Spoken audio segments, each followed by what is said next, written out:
राजनीति में अपना लोहा मनवाने वाले ये सफल नेता आज क्यों भुला दिया।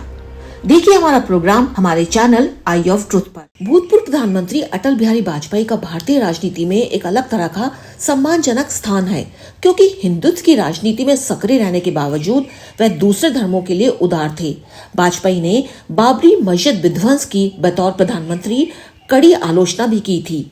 भारत के पहले गैर कांग्रेसी प्रधानमंत्री बनने का गौरव हासिल करने वाले वाजपेयी की सत्ता की 3 प्रमुख घटनाओं ने उनके शासनकाल को इतिहास में दर्ज करवा दिया है। सबसे पहला, परमाणु परीक्षण करके भारत को पूर्णतया परमाणु शक्ति देश घोषित करना। दूसरा, कारगिल युद्ध और उनके कार्यकाल में ही अक्टूबर 2008 में प्रथम चंद्रमा मिशन का शुभारंभ हुआ था। अपने शासनकाल में वाजपेयी ने मनमोहन सिंह द्वारा शुरू किए गए आर्थिक सुधारों की प्रक्रिया को और अधिक गति प्रदान की।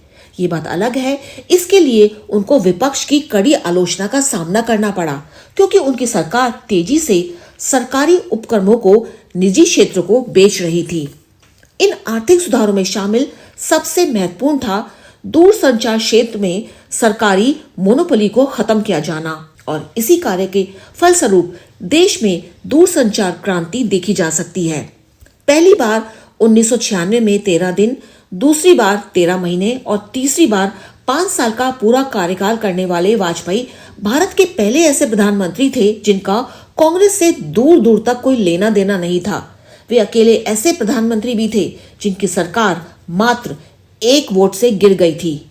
हालांकि उनकी सरकार एक गठबंधन वाली सरकार थी, पर उन्होंने सबको साथ लेकर चलने के कारण अपना कार्यकाल सफलतापूर्वक पूरा किया। सन 1977 में बनी जनता पार्टी की सरकार के दौरान वाजपेयी को विदेश मंत्रालय का कार्यभार सौंपा गया। प्रधानमंत्री के रूप में खुद को स्थापित करने के बाद पड़ोसी देशों से संबंध सुधारने की प्रक्रिया की शुरुआत पाकिस्तान की अपनी बस यात्रा से की, लेकिन इसका खामियाजा उनको कारगिल युद्ध के रूप में मिला, क्योंकि जब वाजपेयी लाहौर यात्रा की तैयारी कर रहे थे, उसी समय पाकिस्तान जम्मू कश्मीर के सीमांत कारगिल क्षेत्र में गुपचुप तरीके से अपनी सेना का जमावड़ा कर रहा था। प्रधानमंत्री के रूप में गोवा में हुए भाजपा के अधिवेशन में वाजपेयी के द्वारा दिए गए बयान के कारण उनकी कड़ी आलोचना हुई। उन्होंने कहा था कि मुसलमान अन्य संप्रदायों के साथ मिलकर नहीं रहना चाहते। बाद में प्रधानमंत्री कार्यालय को इस बात का खंडन करना पड़ा था। अटल बिहारी वाजपेयी ने एक बार संसद में कहा था कि अगर वह जिंदा हैं तो राजीव गांधी के कारण। दरअसल प्रधानमंत्री के रूप में राजीव गांधी को कहीं से पता चला था कि वाजपेयी जी किसी गंभीर बीमारी से पीड़ित हैं। राजीव गांधी ने तुरंत संयुक्त राष्ट्र के लिए एक शिष्टमंडल का अटल जी को नेता बनाकर अमेरिका भेज दिया और उनके साथ गए अफसरों को सख्त हिदायत दी कि वाजपेयी हर हाल में स्वस्थ होकर देश लौटे। 25 दिसंबर 1924 को जन्मे अटल बिहारी वाजपेयी बाल्यकाल से ही आरएसएस से जुड़े हुए थे। बाद में वे संघ की राजनीतिक शाखा बीजेपी के प्रमुख भी रहे। वाजपेयी एक दमदार वक्ता, मिलनसार और उदार व्यक्तित्व वाले नेता थे, जिनकी तारीफ उनके विरोधी भी करते थे।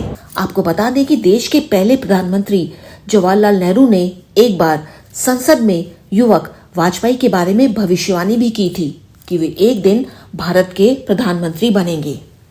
कुशाल जीना के साथ अनुजैन रोहतगी, आई ऑफ ट्रुथ नाम पर, ट्विटर पर और कू पर।